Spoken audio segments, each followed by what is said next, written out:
Hello everyone, welcome to our channel. In today's tutorial video, I'll be showing you the process on how you can change profile picture on Messenger. Before starting this video, please make sure to subscribe and to press the notification bell icon to get updated. So let's get this video started. First of all, you need to tap in Open Messenger application on your device, then get logged in into your account. Now here at the homepage of your Messenger, you need to tap on the profile icon on top left corner.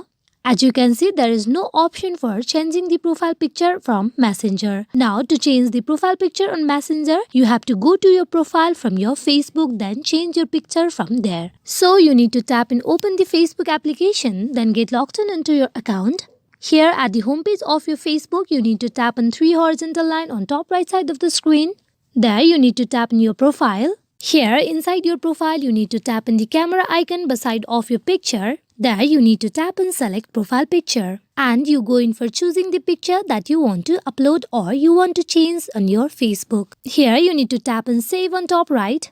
And with that, the profile picture will be changed. This is how you can change your profile picture on Messenger. There is no direct option from changing the profile picture from the Messenger. So you have to go to your profile on the Facebook, then change the profile picture from there. Hope this video is fruitful for you all on how you can change profile picture on Messenger. Thank you.